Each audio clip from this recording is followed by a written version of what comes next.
Sliced bread is a loaf of bread that has been sliced with a machine and packaged for convenience.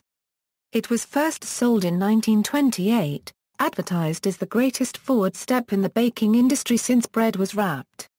This led to the popular phrase, "best thing since sliced bread."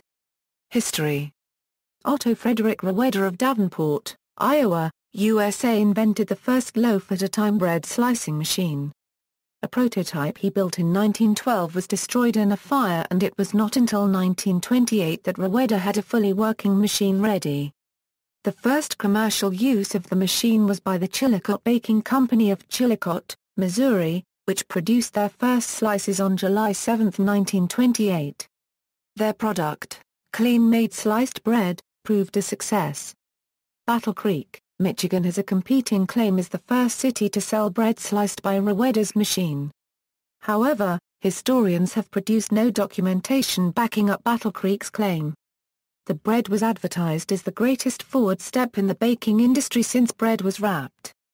St. Louis baker Gustave Pepin Dye bought Roweder's second bread slicer and set out to improve it by devising a way to keep the slices together at least long enough to allow the loaves to be wrapped. After failures trying rubber bands and metal pins, he settled on placing the slices into a cardboard tray. The tray aligned the slices, allowing mechanized wrapping machines to function.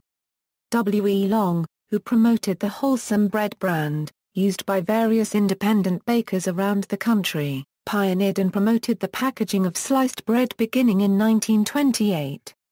In 1930 Wonder Bread, first sold in 1925, started marketing sliced bread nationwide. Effects: as commercially sliced bread resulted in uniform and somewhat thinner slices, people ate more slices of bread at a time, and ate bread more frequently, because of the ease of eating another piece of bread.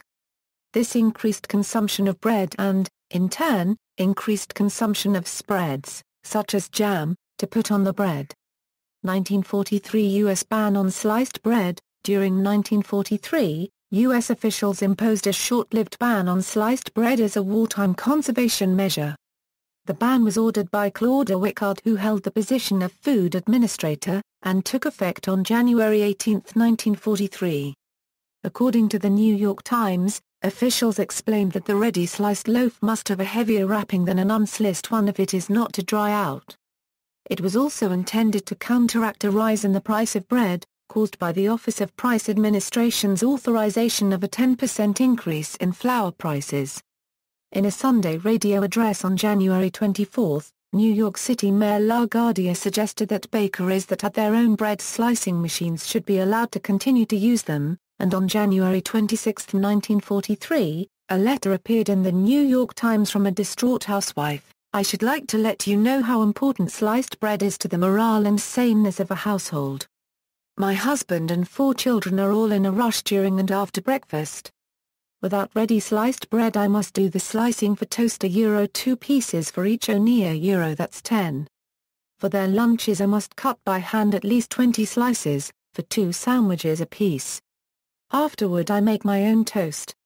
22 slices of bread to be cut in a hurry." On January 26, however, John F. Knaboy, the New York area supervisor of the Food Distribution Administration, warned bakeries, delicatessens, and other stores that were continuing to slice bread to stop, saying that to protect the cooperating bakeries against the unfair competition of those who continue to slice their own bread. "We are prepared to take stern measures if necessary." On March 8, 1943, the ban was rescinded. Wickard stated that "our experience with the order, however, leads us to believe that the savings are not as much as we expected, and the War Production Board tells us that sufficient wax paper to wrap sliced bread for 4 months is in the hands of paper processor and the baking industry." Around the world, due to its convenience, sliced bread is popular in many parts of the world, and the usual thickness varies by company and country. In Britain, sliced bread is sold as either extra thick, thick, medium, or thin, varying across the 5 to 20 mm range. In Ireland, the most popular bread type is known as sliced pan, sold in 800 or 400-gram loaves, wrapped in wax paper, with the slices conveniently sized for making sandwiches and toast. In Japan, The same half loaf of bread is labeled by the number of slices. Thin sliced crustless sandwich bread is also sold in Japan, since regular 4 to 6 slice bread is deemed too thick. In the United States, Texas toast is a type of packaged bread which is sliced at double the typical thickness of most sliced breads. In popular culture, the phrase "the greatest thing since sliced bread" is a commonly used hyperbolic means of praising an invention or development. A writer for the Kansas City Star wrote that the phrase is the ultimate depiction of innovative achievement and American know-how. See also: Pullman loaf, origin of a style of long narrow bread pan, and the loaves baked in it, sandwich bread. References. External links: US 1,867,377 €, Reweda's 1928 bread slicer.